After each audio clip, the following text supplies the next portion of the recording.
کیا یہ بندر نما انسان بھی ذہین تھے؟ کیا یہ رسیاں اور ہتھیار بنانا بھی جانتے تھے؟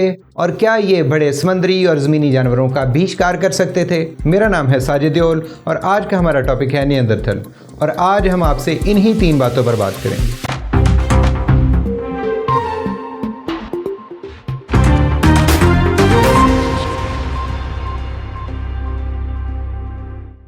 نیندرتھل، انسان و مخلوق، جو کہ اس دنیا پر 2.5 لاکھ سال پہلے سے 40,000 سال پہلے تک پائی جاتی تھی۔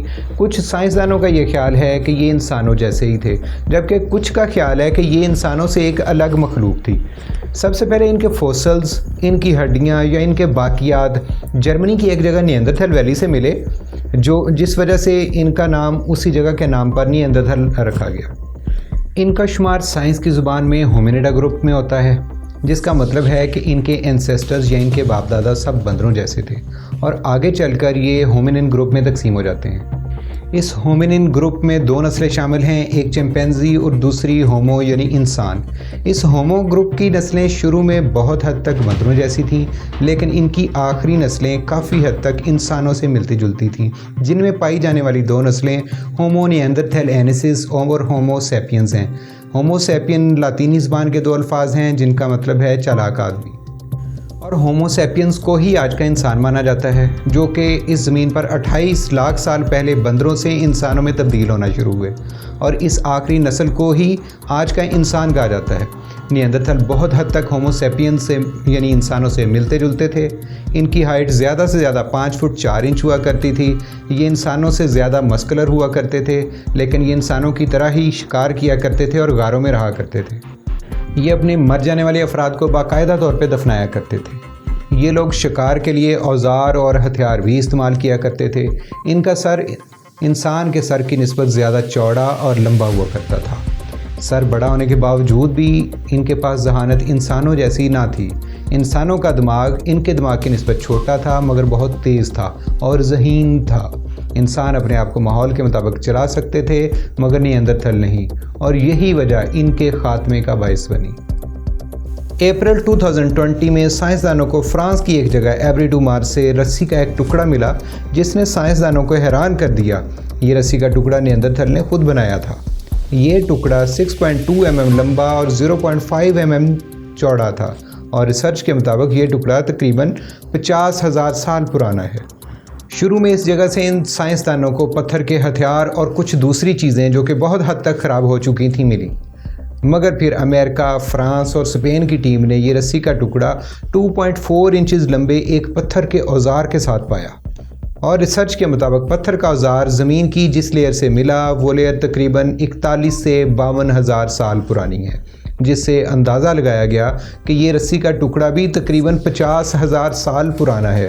ریسرچ کے مطابق یہ رسی کا ٹکڑا انہوں نے ایک درخت کی چھال کو استعمال کر کے بنایا تھا، بالکل اسی طریقہ کار سے جس طرح آج کا انسان رسی بناتا ہے۔ پہلے کی سائنس کے مطابق نیاندرتھل کم عقل اور بہت کم ذہانت رکھنے والے انسان تھے، مگر اس رسی نے سائنس کو سوچنے پر مجبور کر دیا کہ کیا وہ واقعی انسانوں سے کم تر تھے۔ امریکہ کی اسٹیٹ اوہایو کے ایک کینین کالج کے پروفیسر بروس ہارڈی کے مطابق یہ رسی کا ٹکڑا یہ ثابت کرتا ہے کہ وہ لوگ درختوں کے بارے میں کافی کچھ جانتے تھے، اور وہ اسے دوسری چیزوں کے مقصد کے لیے استعمال کرنا بھی جانتے تھے، جس سے یہ ثابت ہوتا ہے کہ وہ اتنے ہی ذہین تھے جتنا کہ اس دور کا انسان۔ نیاندرتھل رسی کو باندھنے کے طور پر استعمال کرتے تھے، جیسا کہ یہ جو ہتھیار بناتے تھے اس میں وہ پتھر کو ایک لکڑی کے ڈنڈے کے ساتھ رسی سے باندھتے تھے، اور پھر اس کو وہ شکار میں استعمال کرتے تھے۔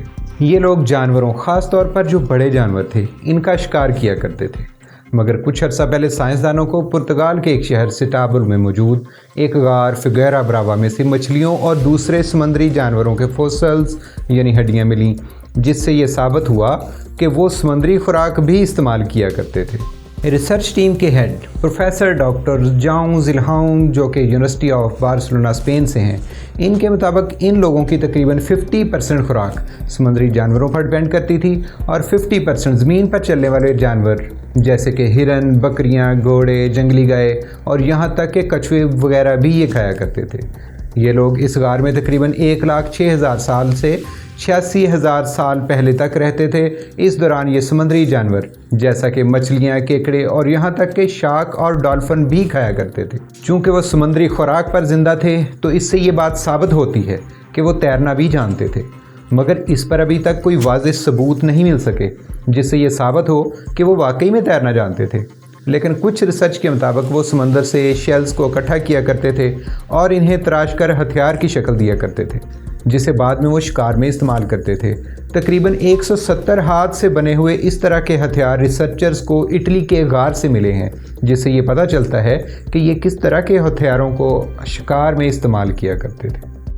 یہ تھا ہمارا آج کا ٹاپک۔ اگر ہماری ویڈیو اچھی لگی ہو تو اس کو لائک اور شیئر ضرور کریں اور ہمارا چینل سبسکرائب کرنا مت بھولیں۔ اب آپ سے ملاقات ہوگی اگلی 3 باتوں میں۔